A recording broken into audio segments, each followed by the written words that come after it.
Today's guest came to fame 14 years ago as part of pop group Rizzle Kicks. Since then, he's continued making music, acting, and now he's written a book detailing his experience of living with ADHD and much, much more. Bangers.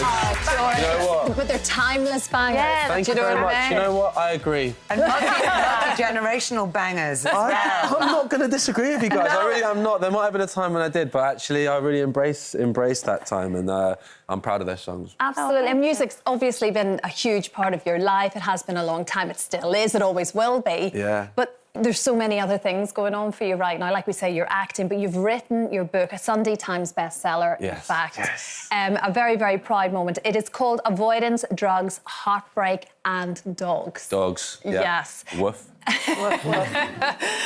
There's just, you cover so much in there, Jordan. But firstly, it is an acronym, the title itself, for ADHD, which you talk about very openly. It's something you've lived with your life. But you were about 15 when you were diagnosed. Yeah, so I've been diagnosed twice. First time I was 15 and the second time I was 25, I think. But yeah, why twice? Why was the first one not? Yeah, because I had to get it redone like a driving licence. No, it was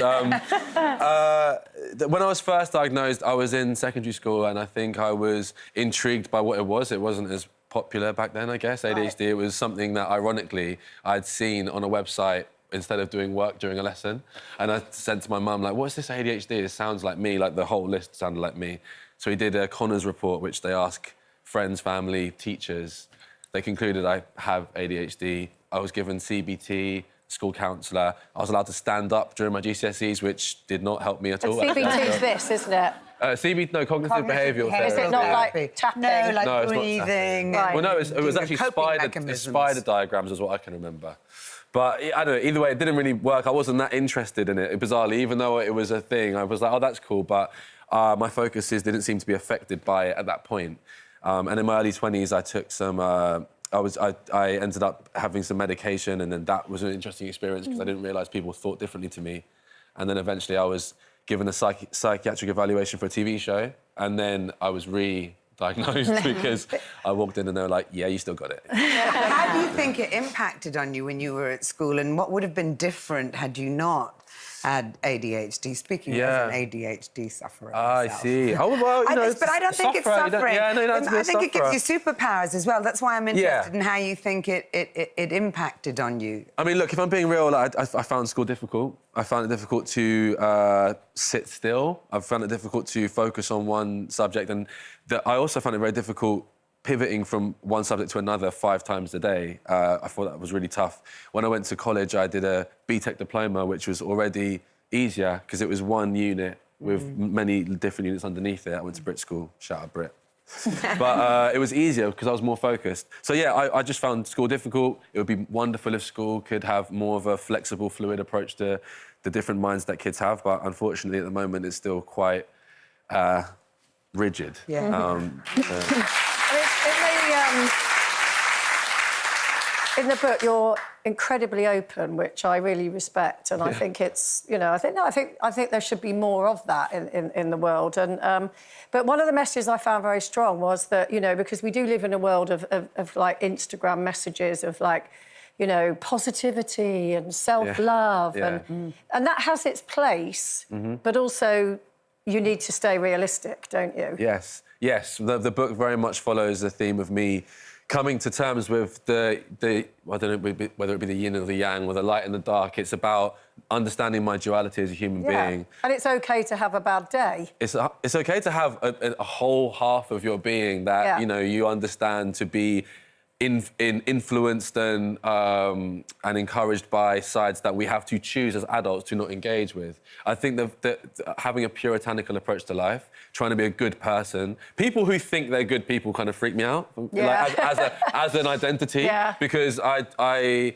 worry that they will then lack empathy with people who are just human and have tripped up and are capable of recovering from that. So, yeah, like I say very early in the book that I don't consider myself a good person, and that's not to be like, oh, you know, pity me or something. I just mean, no, I'm a full human being who's capable of error, and I think everybody is, and that's a part of the experience, and I give love. And part of the experience, again, which you're very honest about, is at some point in your life you had sort of drug misuse, but you then had a rock bottom moment, didn't you, where it just became, I'm not doing this anymore. Yeah, look, the real thing is, you know, it's funny you talk about school, you know, that's definitely we're being pushed towards an idea of academic intelligence. And as a young man, I found it especially difficult to build my emotional intelligence. That's something I'm really advocating for, because I think some people believe emotion is an intrinsic, you understand it intrinsically. I was literally taught, that was one of the privileges of having some time and money, I was taught how to feel. And emotional intelligence is recognising your own patterns of emotion, and other people's if possible, but there's only so many times I can get into intimate relationships, destroy them myself, without going, well, I'm going to have to change something I'm doing if I want a different outcome. And I decided I wanted to feel loved. Smart. And of course now you do feel loved, don't you? Because of your beautiful girlfriend Jade. Yes. You must be so proud of her when she was at Glastonbury and so she's great. do you feel like a completely different person? Yeah. I do. We met just after lockdown. I utilised lockdown to process a lot of stuff because I had the tools I'm attempting to share in this book. You know, I really want people to understand the journey I've gone on, and I really believe if I hadn't have learned some of those tools, I wouldn't have been in a position, I wouldn't have been ready for a relationship when I did meet Jade. I literally had a list of qualities I wanted in a relationship, which isn't something that, especially a lot of men, I really think about.